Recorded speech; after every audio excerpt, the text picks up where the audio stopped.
우리가 어렸을 때 읽은 그 이솝우화라는 것이 있습니다. 이솝우화에 이런 이야기가 나옵니다.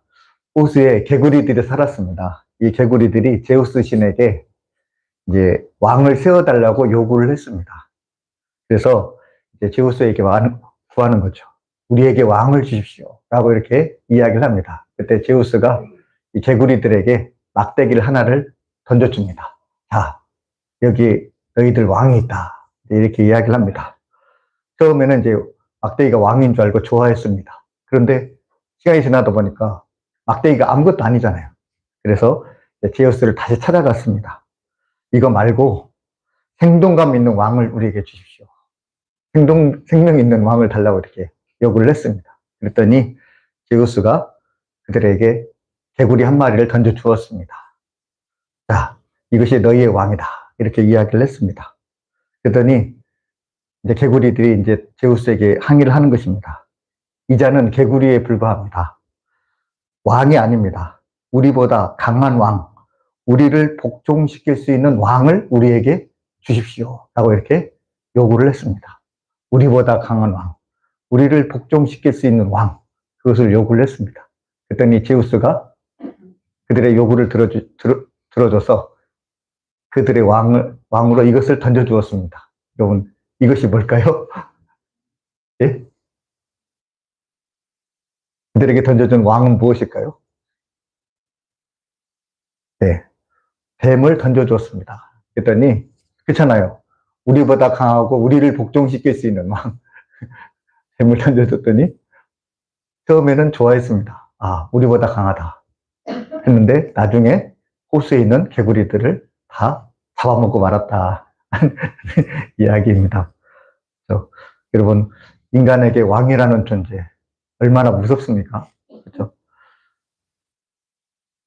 이 사사기 9장에 보면은 이 요담의 비유가 나옵니다. 그러니까 사사기 9장에 보면은 이제 세겜 사람들이 아비멜렉, 건달이죠. 이 아비멜렉을 왕으로 삼습니다. 어떻게 보면 왕이 되지 못해야 될 존재가 왕이 된 거죠. 이것에 대해서 이제 요담이 비유로 들어 설명을 합니다. 이제 숲속에서 이제 나무들이 왕으로 세울 만한 사람들에게 부탁을 합니다. 네, 처음에는 감람나무를 찾아가죠. 감람나무야, 너희가 이 숲의 왕이 되어다오. 이렇게 얘기했더니 감람나무가 거절을 합니다. 그래서 이제 포도나무를 찾아가죠. 포도나무가 또 거절을 합니다. 그래서 이제 무화과나무를 찾아갑니다. 무화과나무가 또 거절을 하죠. 그래서 마지막에 이제 가시나무를 찾아갑니다. 그랬더니 가시나무가 이제 왕이 되겠다고 하면서 모든 나무들을 태우겠다고 이제 위협하면서 이제 그들을 압제합니다. 여러분, 이것이 왕이다라는 거죠. 왕 제도의 그 무익함에 대해서 성경은 말씀을 하고 있습니다. 근데 여러분, 이 왕 제도의 무익함, 지도자의 그 위험함에 대해서 단순히 성경만 이야기하는 것입니까? 아니죠. 현대 사회에서도 그것이 분명하게 나타납니다. 1차 세계전이 끝나고 이 패전국 독일은 아주 끔찍한 경제 상황에 직면해 됐습니다. 전쟁 직후에 이 베르사유 조약이라는 것을 승전국과 맺었습니다. 이 베르사유 조약을 통해서 이 독일이 엄청난 영토를 상실하고 또 막대한 배상금 1320억 금마르크를 이제 배상금으로 지불을 해야 됐습니다. 그러니까 돈이 없는데 배상금을 어떻게 지불하겠습니까? 그래서 돈을 엄청나게 찍어내버렸습니다. 그랬더니 화폐 가치가 아주 추락해버린 거잖아요. 빚을 갚기 위해서 그냥 이 돈을 찍으니까 이제 화폐가 완전히 이제 추락하면서 이 물가가 통제 불능 상태에 되고 말았습니다. 그래서 이제 물가가 치솟았습니다. 그러니까 막 사람들이 이제 못 사는 거죠. 그런 상황 가운데 1929년에 미국에서 대공황이 터졌습니다. 그러니까 지금 엄청난 물가에 힘들어하고 있는 상황 가운데서 미국에서 지금 대공황까지 터져가지고 독일이 아주 엄청난 고통을 겪었습니다. 실업자가 600만 명, 그리고 물가 상승률, 인플레이션이 600%. 우리나라가 1년에 한 5, 6% 물가 상승이 되잖아요. 그죠? 근데 600%니까 엄청난 인플레이션이죠. 이러한 힘든 상황 가운데 독일 사람들이 아주 독일을 구원할 구세주를 영원을 했습니다. 그리고 그 사람이 짠 하고 등장을 했습니다. 그럼 그 사람이 누구입니까? 바로 아돌프 히틀러입니다. 강한 독일 외치면서 이 사람이 어떻게 보면 좀 대단한 게 뭐냐면은 이 600만 명의 실업자들에게 일거리를 주었습니다. 그리고 600%라는 이 엄청난 이 인플레이션, 하이퍼 인플레이션에 이 사람을 잡았습니다. 그러니까 히틀러가 이제 집권을 하면서 경제가 안정이 된 거예요. 사람들이 일자리를 찾게 되고 또 일감이 늘어나게 되고 경제가 이제 돌아가게 되고 그러면서 이 독일 사람들이 이 히틀러에게 모든 기대를 걸었습니다. 아, 이 사람이 우리 독일을 다시 강한 나라로 만들어줄 것이다 하면서 자신들의 자유를 히틀러에게 헌납을 했습니다. 히틀러를 왕으로 세운 거죠. 근데 여러분 어떻게 했습니까? 히틀러가 1941년까지 승승장구를 했습니다. 전 유럽을 제패를 했죠. 근데 결국 이 소련과의 전투에서, 연합군과의 전투에서 이제 전쟁에서 지게 되면서 독일이 엄청난 피해를 보게 되었습니다.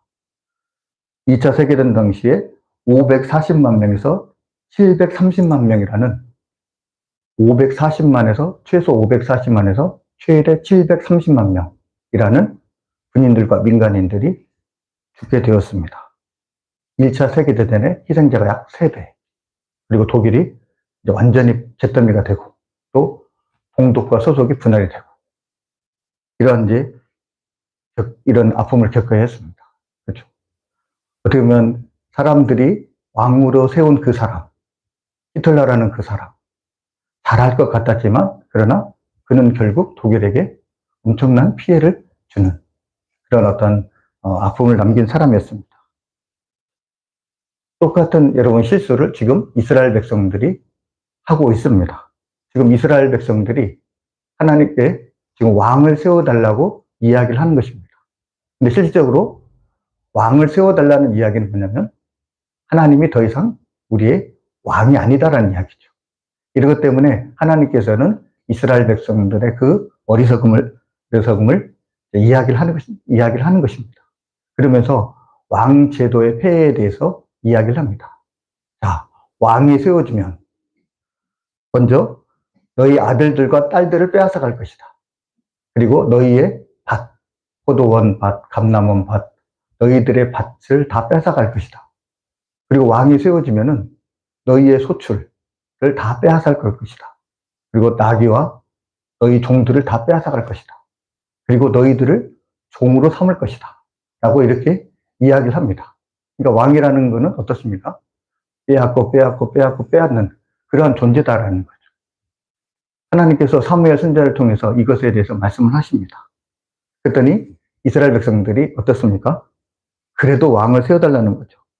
사무엘상 8장 18절에 보면은 그날에 너희는 너희가 택한 왕으로 말미암아 부르짖되 그날에 여호와께서 너희에게 응답하지 아니하시리라 하니 백성이 사무엘의 말 듣기를 거절하여 이르되 아니로소이다. 우리도 왕이 있어야 하리니. 그러니까 사무엘이 이제 왕 정치의 잘못에 대해서 말씀합니다.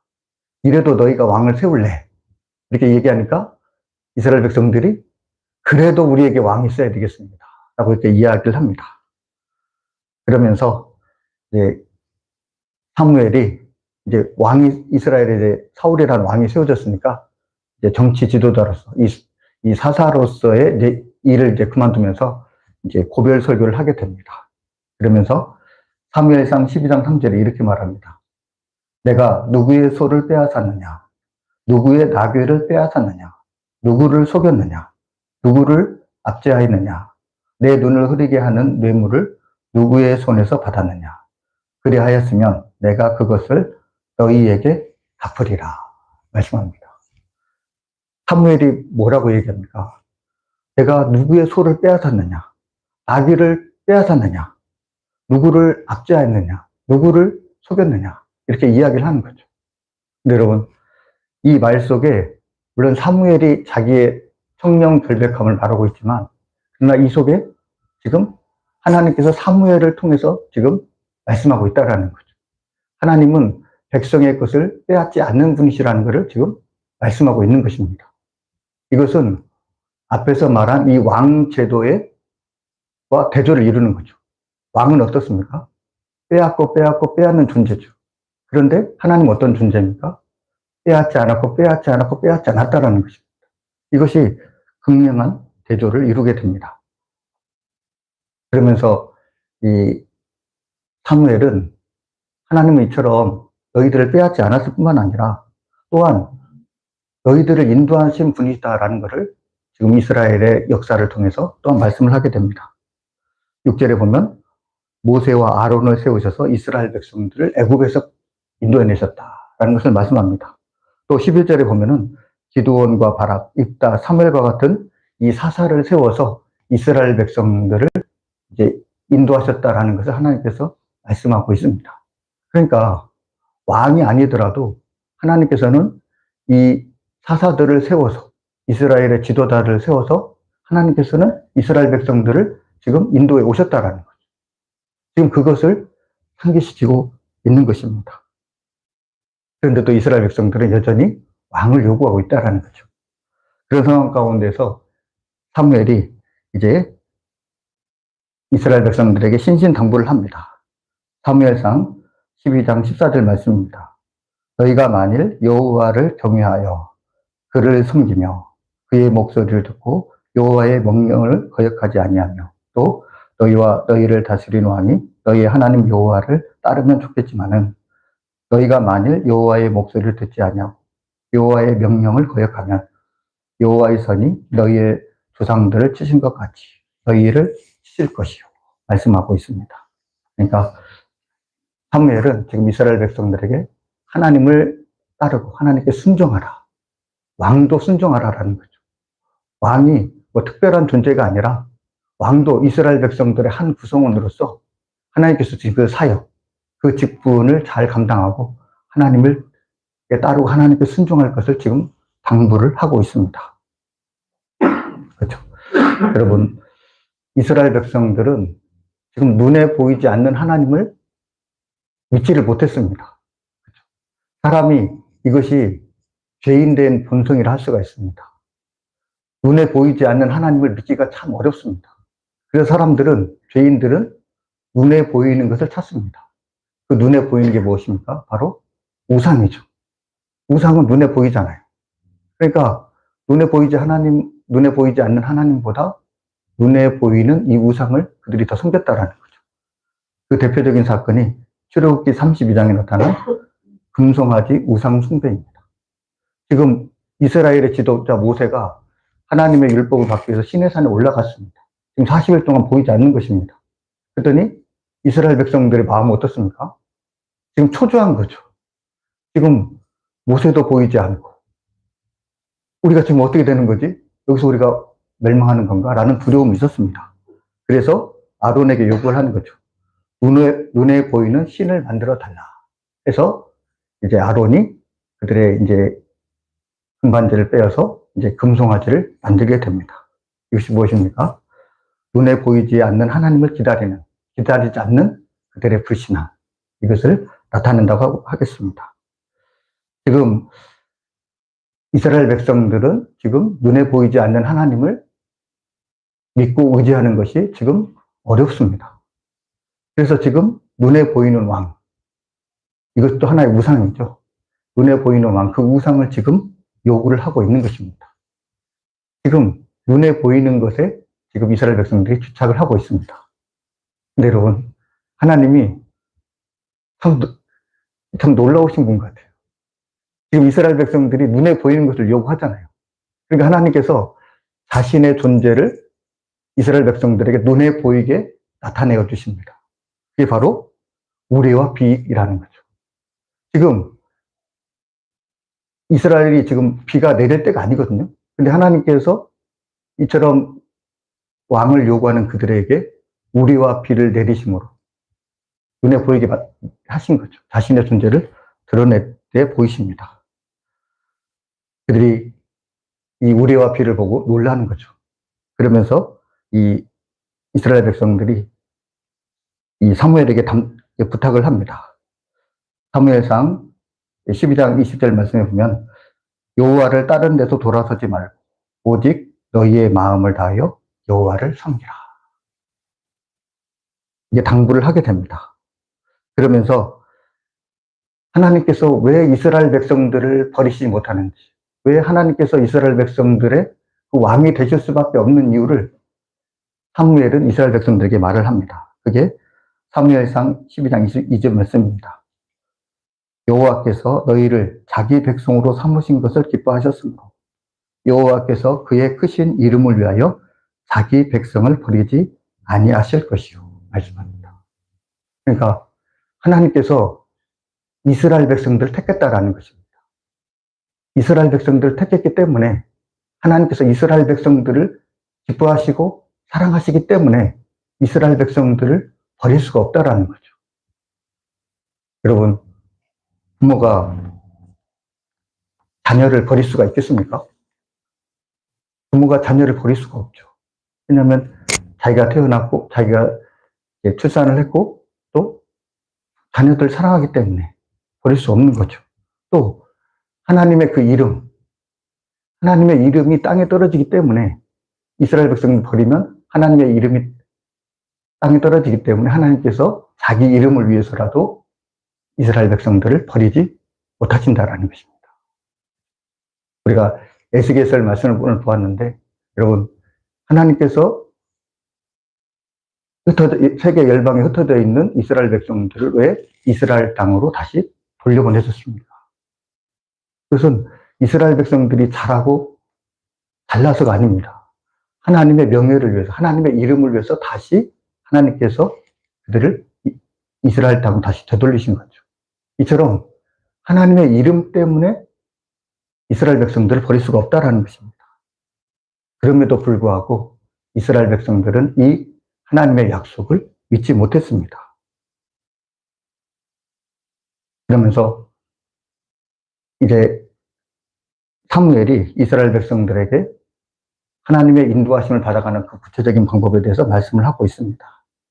사무엘상 12장 23절에 보면 나는 너희를 위하여 기도하기를 쉬는 죄를 여호와 앞에 결단코 범하지 아니하겠다 이렇게 말씀합니다.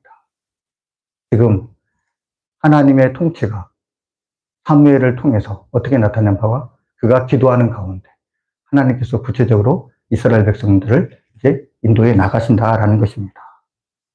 그러면서 이 하나님의 역사를 받아가는 그 기도에 대해서 사무엘이 이스라엘 백성들에게 이야기를 하게 됩니다. 사무엘상 12장 8절 말씀에 야곱이 애굽에 들어간 후 너희 조상들이 여호와께 부르짖음에 여호와께서 모세와 아론을 보내사 그 두 사람을 너희 조상들의 애굽에서 인도하여 내어 이곳에 살게 하셨으니 10절 말씀에 백성이 여호와께 부르짖어 이르되 우리가 여호와를 버리고 바알들과 아스다롯을 섬기며 범죄하였나이다. 그러하오나 이제 우리를 원수들의 손에서 건져내소서 그리하시면 우리가 주를 섬기겠나이다 하매. 여러분, 과거에 이스라엘 백성들이 고통당했을 때 그들이 어떻게 했습니까? 하나님께 부르짖었습니다. 하나님께 기도했다라는 거죠. 그때 하나님께서 어떻게 했습니까? 그들의 기도를 들어주셨습니다. 그리고 그들을 구원하기 위해서 모세와 아론을 보내시고 그들을 구원하기 위해서 이스라엘의 사사들을 보내셨다라는 거죠. 이처럼 하나님은 그들의 기도에 구체적으로 응답하신다라는 거죠. 그래서 그들이 이처럼 기도에 응답하시는 그 하나님으로 말미암아 그들이 하나님의 인도하심을 받아갈 수 있다라는 것입니다. 지금 사무엘은 그것에 대해서 이야기를 하고 있는 거죠. 여러분, 하나님께서 우리를 주님의 자녀로 삼으셨습니다. 주님께서 우리의 선한 목자가 되어주십니다. 근데 여러분, 우리가 하나님의 인도하심을 받아가는 그 구체적인 방법이 무엇입니까? 바로 기도라는 것입니다. 우리가 기도할 때 하나님께서 우리의 기도를 들으시고 우리를 인도하신다라는 것입니다. 김정일 선교사님이 쓴 모두 선물이었다라는 그 책에 보니까 이 기도에 대해서 써놨는데 참 제가 은혜를 받았습니다. 삶의 모든 과정 가운데 기도하는 가운데 그 하나님께서 어떻게 인도하셨음을 고백하고 있습니다. 그 찬스 카드라는 이 소제목 끝부분에 나오는 건데 제가 한번 읽어드리겠습니다. 하나님이 기도에 응답하시는데 내가 생각하지도 못한 방법으로 하셨다. 때로는 기도가 응답되지 않고 길을 멀리 돌아가는 것 같아 애타고 실망하였지만 기도의 자리에 있으면 지름길이 펼쳐졌다. 어려움, 고통, 아픔이 내 삶을 흔들 때마다 나는 길을 만났다. 고등학교 때부터 철야 기도를 하러 교회에 갔던 것을 보면 내가 사는 것이 녹록하지 않았다는 생각이 든다. 집에서 교회에 가려면 30분을 걸어가야 하는데 한강교회에서 흑석동 쪽으로 나 있는 도로의 가로등은 힘이 안 돼. 길 옆 언덕에 울창한 나무로 뒤덮여 있어서 밤이나 새벽녘 그 길을 걸어갈 때 그 어두움이 그렇게 무서울 수 없었다. 다른 사람들처럼 밤새도록 잠을 자지 않고 기도하는 것도 아니다. 기도하다 그 자리에서 잠들기 일쑤였는데 기도하면 하나님이 길을 열어주셨다. 나의 믿음은 그 자리에서 시작되었다. 앞이 보이지 않을 때, 걱정과 어려움이 파도처럼 몰려올 때, 내 힘으로 저항할 수 없기에 늦은 밤 기도실에 앉아 있으면 하나님이 그분만이 소유한 찬스 카드를 내밀어 주셨다. 여러분, 우리가 기도할 때 그 기도는 땅에 떨어지나요? 아닙니다.